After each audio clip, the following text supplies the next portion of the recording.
ilmu baru nih ya. Ada sedekah mentok, ada orang sudah mentok baru sedekah gitu ya. Ya, jadi saya berikan rumusan Qur'annya. Sebetulnya itu standar. Yang paling standar di dalam ujian Allah kepada manusia supaya ada nilai rasa dalam diri kita bahwa kita itu punya Allah. Itu poin tertingginya. Nah, biasanya pada titik-titik tertentu oleh Allah itu dihilangkan semua potensi-potensi dari makhluk sehingga kita bisa merasakan kenikmatan langsung untuk berinteraksi dan mendapatkan anugerah dari Allah. Itu titik tertingginya. Sambil contoh begini. Nabi Zakaria itu yang paling viral di Al-Quran, salah satunya divonis oleh manusia tidak akan mungkin punya keturunan. Secara klinis mustahil karena istrinya divonis monofus dan mandul. Secara medis semua sudah angkat tangan. Tapi apa yang dilakukan? Nanti ini akan melahirkan rumus di Quran surah kelima Al-Maidah ayat 35. Nanti jadi rumus standar dari apa yang dialami oleh beliau ini. Di titik itu beliau menangkap isyarat bahwa ketika manusia sudah mengatakan tidak mungkin, itu tanda awal dari Allah supaya kita langsung memohon kepadanya karena Allah ingin memberi tanpa perantara siapapun. Maka dilakukanlah kemudian solat. Solat itu dalam bahasa Arab, terjemahan kitanya artinya sesuatu yang tersambung, terkoneksi. Karena itu saat kita sedang sholat, kita sedang menyambungkan diri kepada Allah. Anta'budallaha ka'annaka tarah. Kata Mas Ihsan tadi. Kita menyembah Allah dan kita merasa diawasi, dinilai oleh Allah. Maka dalam sholat itu beliau meminta.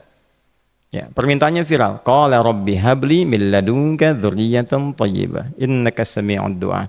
Bahasa bebasnya begini, ya Allah, semua memvonis aku tidak akan mungkin punya keturunan. Sekarang aku memohon kepadamu saja yang tidak punya batas dalam pemberian. Nah, sebelum ke sedekah dengan harta, Allah mengajarkan dulu sedekahlah dengan tubuh kita. Karena tidak semua orang boleh jadi memiliki harta. Tapi semua orang punya potensi untuk menggerakkan tenaganya untuk meminta. Oleh karena itu diletakkan sebelum harta itu sholat. Kenapa rukun Islam yang kedua sholat, selanjutnya zakat. Karena tidak semua orang bisa mengeluarkan harta. Kalau tidak ada satu pun mentok di harta, maka gunakan tubuh kita untuk menunaikan sholat. Itu rumus Nabi Zakaria. Maka beliau tunaikan di mihrabnya Maryam, minta ke Allah. Rumus kedua, sebut nama Allah, Asmaul Husna, sesuai kebutuhan kita. Jadi nggak harus 99.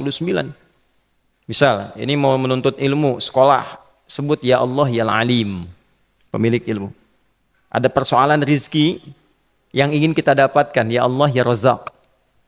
Ada proyek, ada kegiatan yang kira-kira tantangannya tidak mudah, ya Allah ya Al-Fattah. Ini beliau minta karena divonis tidak mungkin, maka meminta kepada Allah dengan nama pemberian tanpa batas, namanya Wahhab. Disingkatnya Hab. Rabbi habli, ya Allah yang tak punya batas dalam pemberian, mereka memvonis aku punya batasan, maka mohon anugerahkan darimu saja.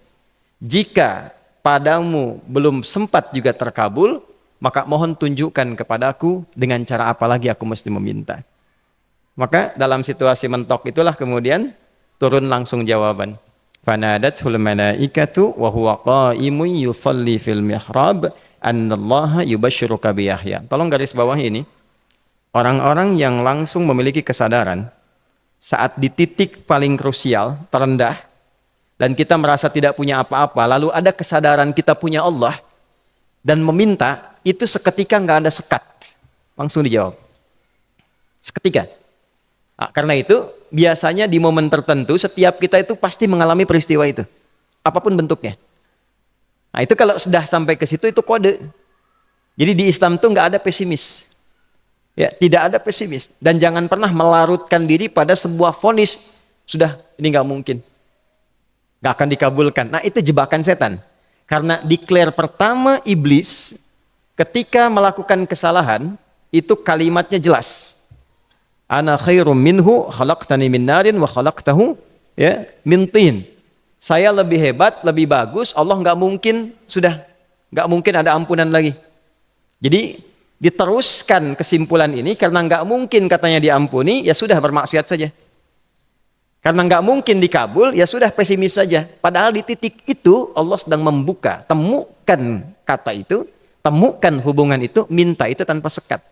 Maka seketika malaikat turun menyampaikan, doamu dijawab. Itu sedang berdiri, baru selesai doa, belum selesai sholat, belum salam. Turun malaikat mengatakan, Allah kasih kabar, kamu akan punya anak, langsung namanya dari Allah Yahya. Jadi Yahya itu pemberian Allah. Ya, pemberian Allah. Yahya artinya hidup. Yang mustahil menurut manusia, lahir seorang bayi dari rahim perempuan yang divonis menopause dan mandul, kata Allah, jadi dan hidup. Nah, rumus itu nanti terus dialami oleh para nabi, puncaknya di era Nabi Muhammad SAW, nanti melahirkan panduan di Quran surah 5 ayat 35. Ya ayyuhalladzina amanu ittaqullaha wabtaghu ilaihil wasilah. Perhatikan kalimatnya dengan detail ya. Hei semua orang yang masih merasa punya iman. Tuh iman kita disentuh. Jadi kalau mengalami persoalan di titik nadir, terendah, itu yang disoal oleh Allah imannya dulu. Kamu masih punya iman nggak? Orang beriman nggak mungkin pesimis. Orang beriman nggak akan putus asa. Orang beriman nggak akan bunuh diri. Imannya ditanya dulu. Katanya kau beriman, iman kamu di mana? Kalau masih punya iman, kata Allah, ini ujian dari saya supaya kamu nyebut saya. Katanya ingin mendekat, kata Allah kan? Ittaqullah. Nah ini rumusnya. Wabtaghu ilaihil wasilah. Kalau engkau pengen cepat dapat solusi, maka aku berikan perangkat untuk cepat mengabulkan doamu itu. Perangkat itulah disebut dengan takwa. Nah, takwa itu ada urutan 240 kali disebutkan dalam Al-Quran, dibagi pada 3 segmen. Segmen ibadah ritual, segmen ibadah sosial, satu lagi segmen rumah tangga. Ya, karena itu tinggal cari aja di ibadah ritual, misalnya sholat. Bangun tahajud malam, minta sama Allah, dekatkan diri kita. Salah satu kasusnya Nabi Zakaria. Ya, itu poin yang pertama. Yang kedua nanti ada maliyah sosial, itu yang tadi dipraktekkan, sedekah dengan harta.